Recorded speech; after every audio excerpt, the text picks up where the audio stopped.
Bienvenidos a un nuevo episodio del podcast de Historia Heroica, donde profundizamos en algunas de las figuras más fascinantes de la historia.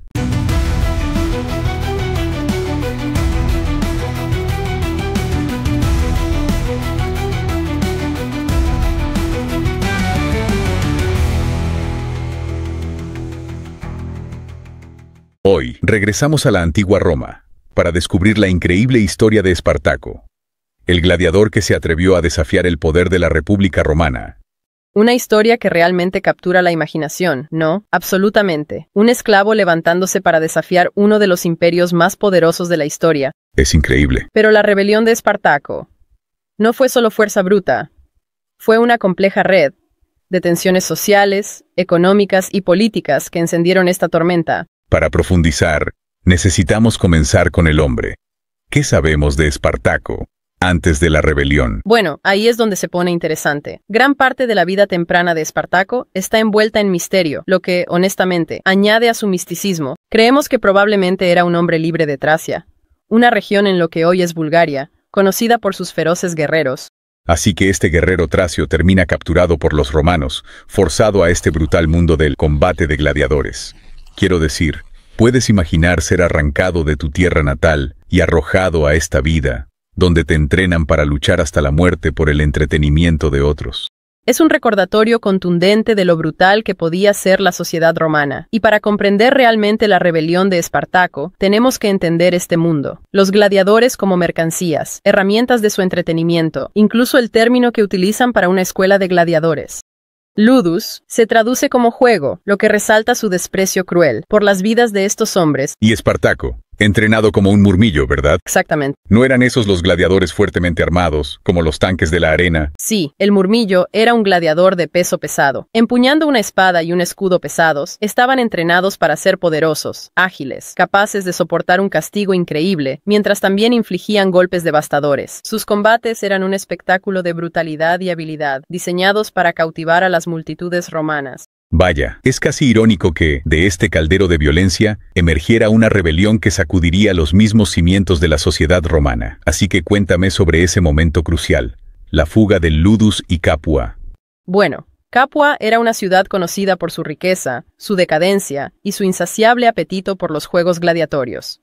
En el 73 a.C., Espartaco, junto con unos 70 gladiadores más, llevó a cabo una audaz fuga de su Ludus. Está bien, ¿cómo lograron hacerlo? ¿No estaban estos gladiadores vigilados? Piensa en la desesperación e ingenio. Superaron a sus guardias usando lo que pudieron encontrar: cuchillos de carne, pinchos, incluso cuchillos de cocina. Luego lograron apoderarse de un envío de armas gladiatorias, obteniendo finalmente acceso a las herramientas de su oficio. Vaya, y luego se dirigen directamente al Monte Vesubio, ¿verdad? Así es. Recuerdo leer que fue un gran estrategia. Absolutamente. Elegir el Vesubio, un volcán dormido que domina la bahía de Nápoles, como su base inicial, fue un golpe de genio, proporcionó defensas naturales, acceso a recursos, y debió servir como un poderoso símbolo de desafío contra sus opresores romanos.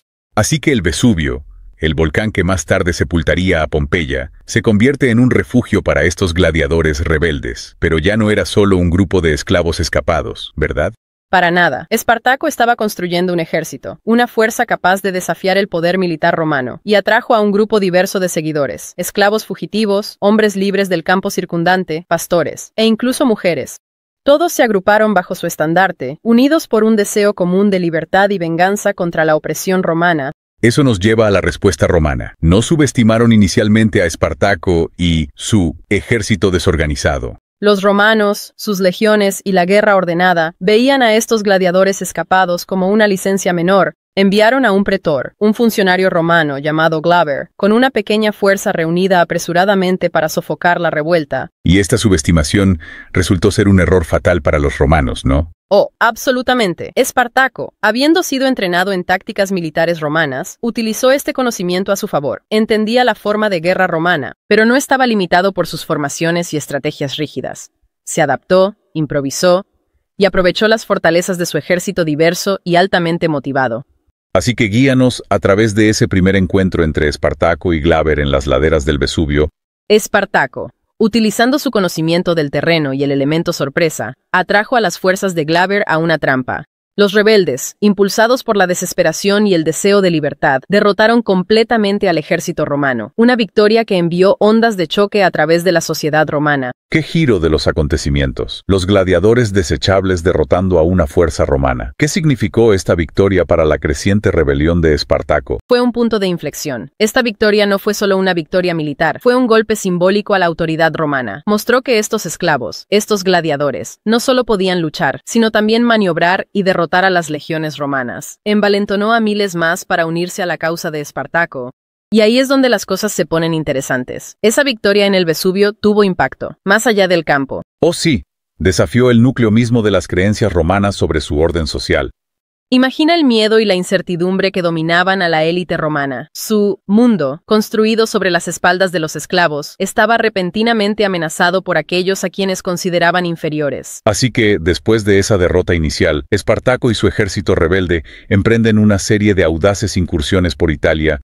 Sí, y estos no eran solo actos aleatorios de violencia. Espartaco era estratégico. Apuntaron a las fincas romanas ricas, no solo por suministros, sino también para liberar a más esclavos, aumentando sus filas. Y también leí que Espartaco mantenía un sorprendente grado de disciplina dentro de su ejército. Eso parece contraintuitivo para una fuerza rebelde. Absolutamente. Espartaco entendía que el caos no conduciría a una libertad duradera. Implementó un nivel de organización y disciplina, probablemente basándose en su propia experiencia en la arena de gladiadores.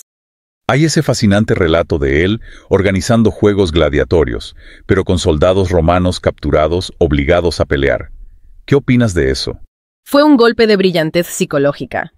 Al obligar a los romanos a pelear como gladiadores, Espartaco estaba invirtiendo la situación, deshumanizándolos. Ellos lo habían deshumanizado a él y a sus seguidores. Hablemos de un mensaje poderoso. Esto no se trataba solo de venganza, se trataba de desmantelar el mismo sistema que los había esclavizado. Exactamente. Envió ondas de choque a través de la sociedad romana. Si sus propios soldados podían ser reducidos al nivel de gladiadores, desafiaba toda su cosmovisión. Así que en este punto, Roma se da cuenta de que tiene una crisis total en sus manos. Sí, ¿cómo escalaron su respuesta a Espartaco? El Senado, inicialmente despectivo, ahora se apresura a reunir 2 ejércitos consulares, cada uno liderado por un cónsul, uno de los funcionarios de más alto rango en la República Romana. Estas eran legiones experimentadas, la columna vertebral del poder militar romano enviada para aplastar la rebelión. Vaya, pero incluso enfrentándose a estas legiones profesionales, Espartaco no se echa atrás. Continúa superándolos, ¿verdad? Lo hace, y esto realmente muestra su genio militar. Espartaco entendió que las tácticas romanas tradicionales, que dependían de formaciones pesadas y maniobras disciplinadas, no funcionarían contra su fuerza rápida y altamente motivada. Así que adopta una guerra más fluida, al estilo de guerrilla.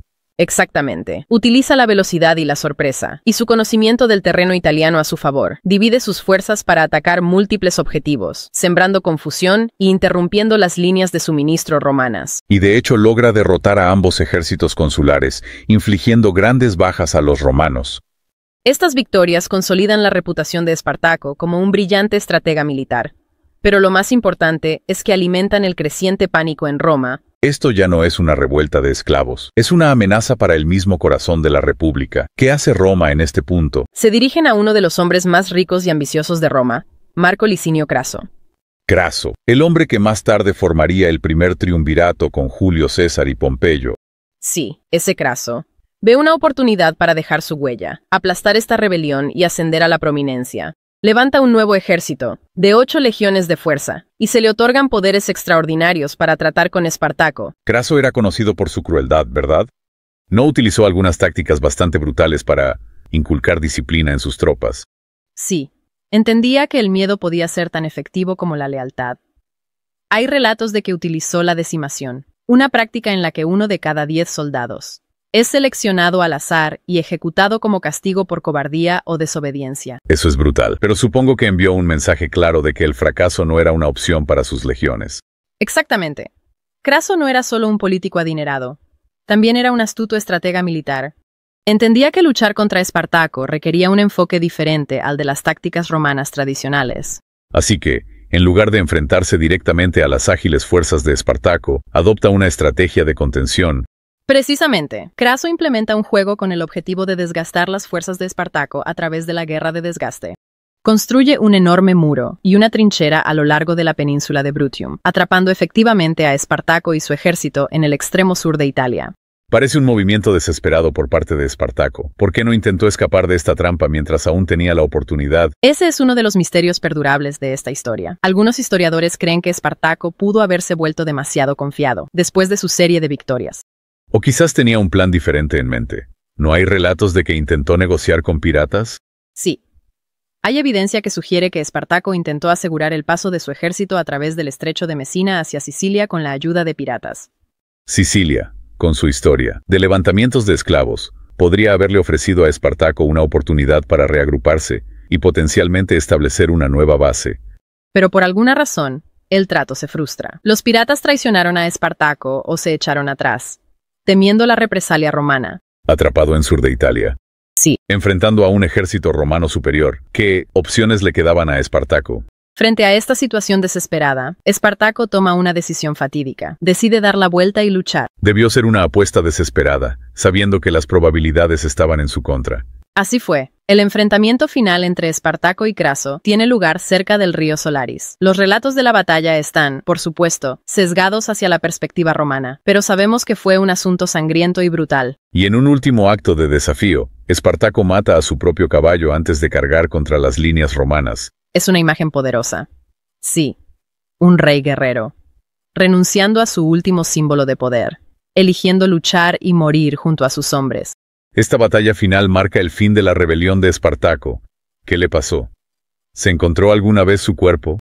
A pesar de las extensas búsquedas por parte de los romanos, el cuerpo de Espartaco nunca fue identificado. Esto, de alguna manera, añade a su leyenda. Desapareció en las brumas de la historia, dejando atrás un legado de desafío y resistencia. A pesar de que el cuerpo de Espartaco nunca fue encontrado, sabemos que su rebelión fue brutalmente aplastada. ¿Qué pasó con sus seguidores? Craso, decidido a hacer un ejemplo de los rebeldes y aplastar cualquier levantamiento futuro, ordenó la crucifixión de 6.000 esclavos capturados a lo largo de la Vía Apia, una de las principales carreteras que conducen a Roma. Esa es una imagen horrible. Miles de crucifixiones alineando el camino. Qué escalofriante exhibición del poder y la crueldad romana. Sin duda, se pretendía que fuera un disuasivo, pero irónicamente, este acto pudo haber contribuido al legado perdurable de Espartaco. ¿Cómo? ¿Así? Parece una victoria romana definitiva. Al hacer un espectáculo público y brutal de la derrota de Espartaco, los romanos lo convirtieron inadvertidamente en un mártir. Este acto de crueldad solidificó su imagen como símbolo de resistencia contra la opresión. Así que, mientras Roma buscaba borrar la memoria de Espartaco a través de la violencia, en realidad la amplificaron. Precisamente, la historia de Espartaco resonó con aquellos que se sentían oprimidos y marginados. Su nombre se convirtió en un grito de batalla para quienes buscaban desafiar a la autoridad. Es asombroso cómo una figura histórica puede cobrar vida propia, convirtiéndose en un símbolo que trasciende el tiempo y el lugar. Absolutamente. Y la historia de Espartaco es un ejemplo primordial de eso. Él encarna el deseo humano de libertad, el coraje para resistir, incluso ante probabilidades abrumadoras. ¿Qué hay de Craso? Aplastar esta rebelión lo impulsó a mayores alturas en la sociedad romana. Craso regresó a Roma, esperando un triunfo, una lujosa celebración pública concedida a los generales victoriosos. Pero el Senado, quizás receloso de su creciente poder y popularidad, solo le dio una ovación, un honor menor. ¡Oh, vaya!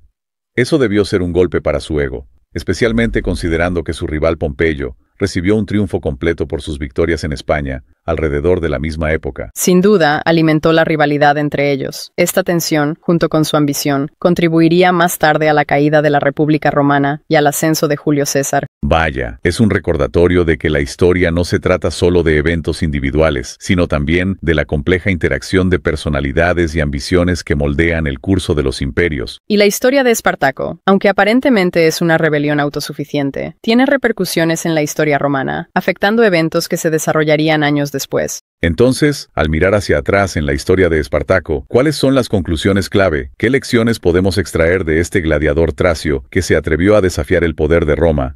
Creo que una de las lecciones más poderosas es que incluso aquellos considerados impotentes pueden levantarse y desafiar el statu quo. Espartaco era un esclavo, un gladiador. Sin embargo, logró construir un ejército, lograr victorias impresionantes e infundir miedo en uno de los imperios más poderosos que el mundo haya visto. Su historia también destaca la importancia de la adaptabilidad en el pensamiento estratégico. Entendió las tácticas romanas, pero no permitió que eso lo limitara. se adaptó, improvisó y utilizó las fortalezas de sus diversas fuerzas. Y quizás lo más importante. La historia de Espartaco nos recuerda que el espíritu humano siempre anhelará la libertad. Ese deseo, ese impulso por la libertad puede ser una fuerza increíblemente potente, incluso contra probabilidades aparentemente insuperables. Espartaco puede haber sido derrotado en el campo de batalla, pero su legado de desafío, su valentía frente a la opresión, continúa inspirándonos siglos después. Su historia sirve como un recordatorio de que la lucha por la libertad y la justicia nunca termina. Es una lucha que resuena a través de la historia, la lucha que continúa hasta el día de hoy. Bueno, gracias por unirse a nosotros hoy. En este increíble viaje al mundo de la antigua Roma, y la notable historia de Espartaco es un relato lleno de drama e intriga, y en última instancia, un poderoso testimonio del espíritu humano perdurable. Ha sido un placer explorar esta cautivadora historia contigo. Y espero que anime a nuestros oyentes a profundizar en la historia, a descubrir las historias de aquellos que se atrevieron a desafiar las normas y luchar por un mundo mejor. Y quién sabe, tal vez algunas de estas historias nos inspiren a luchar nuestras propias batallas por la justicia y la igualdad en el mundo actual. De hecho, a medida que aprendemos del pasado, podemos encontrar el valor para moldear un futuro mejor. Gracias por sintonizar este análisis profundo. Hasta la próxima. Sigan explorando, sigan cuestionando y mantengan viva la llama de la curiosidad.